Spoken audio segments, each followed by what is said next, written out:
Hello everyone, welcome back to my YouTube channel simple life with Pavi. ನಾನಿವತ್ತು ತುಂಬಾನೇ ಚೆನ್ನಾಗಿರುವಂತಹ ಚಪ್ಪರದ ಅವರೆಕಾಯಿ gravy ಯಾವ ರೀತಿ ಮಾಡೋದು ಅಂತ ತೋರಿಸ್ತಾ ಇದ್ದೀನಿ. ಯಾರಾದರೂ ನನ್ನ ಚಾನಲ್ನ ಫಸ್ಟ್ ಟೈಮ್ ವಿಸಿಟ್ ಮಾಡ್ತಿದ್ರೆ ಪ್ಲೀಸ್ ನನ್ನ ಚಾನಲ್ಗೆ ಸಬ್ಸ್ಕ್ರೈಬ್ ಮಾಡ್ಕೊಳ್ಳಿ, ಸಪೋರ್ಟ್ ಮಾಡಿ. ನಾನಿವತ್ತು ಚಪ್ಪರದ ಅವರೆಕಾಯಿ ಗ್ರೇವಿ ಯಾವ ರೀತಿ ಮಾಡೋದು ಅಂತ ತೋರಿಸ್ತಾ ಇದ್ದೀನಿ. ತುಂಬಾನೇ ಈಸಿಯಾಗಿ ತುಂಬಾನೇ ಟೇಸ್ಟ್ಫುಲ್ ಆಗಿರುತ್ತೆ. ಸೊ ನೋಡೋಣ ಬನ್ನಿ. ಮೊದಲಿಗೆ ಅವರೆಕಾಯಿನ ಈ ರೀತಿ ಸೈಡಲ್ಲಿ ನಾರನ್ನು ತೆಗೆದು ನೀಟಾಗಿ ವಾಶ್ ಮಾಡಿ ಇಟ್ಕೊಂಡಿದ್ದೀನಿ.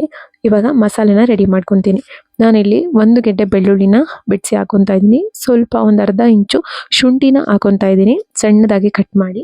ಹಾಗೆ ಒಂದು ಅರ್ಧ ಈರುಳ್ಳಿನ ಸೇರಿಸ್ತಾ ಇದ್ದೀನಿ. ಅದ್ರ ಜೊತೆಗೆ ಕೊತ್ತಂಬರಿ ಸೊಪ್ಪು, ಸ್ವಲ್ಪ ಪುದೀನ ಸೊಪ್ಪು,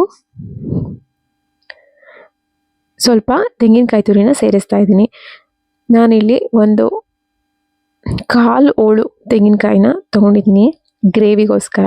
ಹಾಗೆ ನಾನಿಲ್ಲಿ ಇದ್ರ ಜೊತೆ 2 ಸ್ಪೂನು ಅಚ್ಚ ಖಾರದ ಪುಡಿನ ಯೂಸ್ ಮಾಡ್ತಾ ಇದ್ದೀನಿ. 1 ಸ್ಪೂನ್ ಧನಿಯಾ ಪೌಡ್ರನ್ನ ಯೂಸ್ ಮಾಡ್ತಾ ಇದ್ದೀನಿ.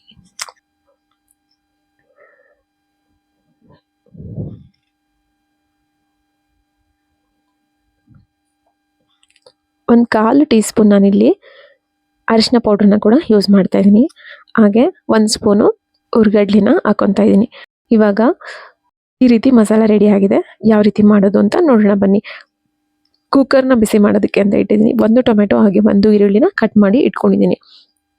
ಇವಾಗ ಕುಕ್ಕರ್ ಬಿಸಿ ಆದಮೇಲೆ ಅದಕ್ಕೆ 2 ಸ್ಪೂನು ಎಣ್ಣೆನ ಹಾಕೊತಾ ಇದ್ದೀನಿ. 2 ರಿಂದ 3 ಸ್ಪೂನು ಎಣ್ಣೆನ ಹಾಕೊಬೋದು. ಎಣ್ಣೆ ಹಾಕಿ ಎಣ್ಣೆ ಬಿಸಿ ಆಗಿದ ನಂತರ ನಾನು ಇದಕ್ಕೆ 1 ಸ್ಪೂನು ಸಾಸಿವೆನ ಹಾಕೊತಾ ಇದ್ದೀನಿ. ಸಾಸಿವೆ ಸಿಡಿಬೇಕು. ಸಾಸಿವೆ ಸಿಡಿದ ನಂತರ ನಾನು ಇದಕ್ಕೆ ಹೆಚ್ಚಿಟ್ಕೊಂಡಿರುವಂಥ ಈರುಳ್ಳಿನ ಸೇರಿಸ್ತಾ ಇದ್ದೀನಿ. ಈರುಳ್ಳಿ ಎಲ್ಲ ಫ್ರೈ ಮಾಡ್ಕೋಬೇಕು. ಈರುಳ್ಳಿ ಈ ರೀತಿ ಕಲರ್ ಚೇಂಜ್ ಆಗಿ ಗೋಲ್ಡನ್ ಬ್ರೌನ್ ಕಲರ್ ಬಂದಮೇಲೆ ನಾವು ಇದಕ್ಕೆ ಹೆಚ್ಚಿಟ್ಕೊಂಡಿರುವಂಥ 1 ಟೊಮೆಟೊನ ಸೇರಿಸ್ತಾ ಇದ್ದೀನಿ.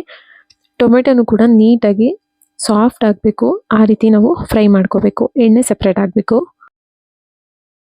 ಇವಾಗ ಎಣ್ಣೆ ಎಲ್ಲ ಸೈಡಲ್ಲಿ ಬಿಟ್ಕೊಂಡಿದ್ದೆ. ಟೊಮೆಟೊ ನೀಟಾಗಿ ಸಾಫ್ಟ್. ಇವಾಗ ನಾನು ಇದಕ್ಕೆ ನೀಟಾಗಿ ವಾಶ್ ಮಾಡಿ ಇಟ್ಕೊಂಡಿರುವಂಥ ಚಪ್ಪರದ ಅವರೆಕಾಯಿನ ಸೇರಿಸ್ಕೊತಾ ಇದ್ದೀನಿ. ಈ ರೀತಿ ಚಪ್ಪರದ ಅವರೆಕಾಯಿನ ನಾವು 2 ಭಾಗನ ಮಾಡ್ಕೋಬೇಕು. ಉದ್ದುದ ಹಾಕ್ಬಾರ್ದು, ಹಾಗೇನೆ ಒಂದು 2 ಭಾಗ ಮಾಡ್ಕೋಬೇಕು. ಹಾಗೆ ತುಂಬ ಸಣ್ಣದಾಗೂ ಕೂಡ ಕಟ್ ಮಾಡಬಾರ್ದು. ಸೊ ಈ ರೀತಿ ನಾನು ಇವಾಗ ಅದನ್ನು ಮಿಕ್ಸ್ ಮಾಡಿ ಎಣ್ಣೆಯಲ್ಲಿ ಒಂದು 3 ನಿಮಿಷ ನೀಟಾಗಿ ಫ್ರೈ ಮಾಡ್ಕೋಬೇಕು.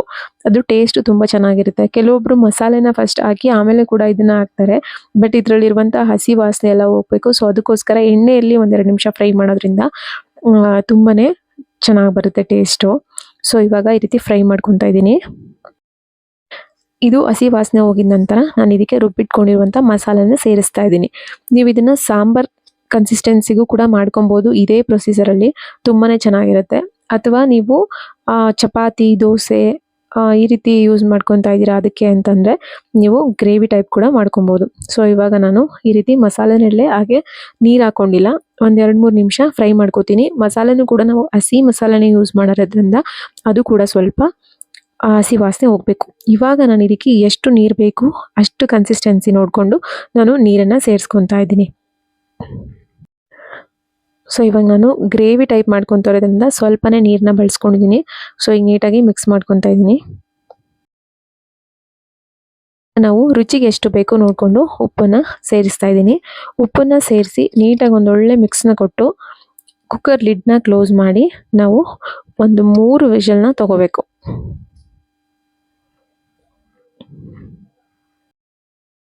ಇವಾಗ 3 ವಿಷಲ್ ಆದಮೇಲೆ ನಾವು ನೋಡಿದ್ರೆ ಚಪ್ಪರದ ಅವರೆಕಾಯಿ ಗ್ರೇವಿ ತುಂಬಾ ಚೆನ್ನಾಗಿ ರೆಡಿಯಾಗಿರುತ್ತೆ.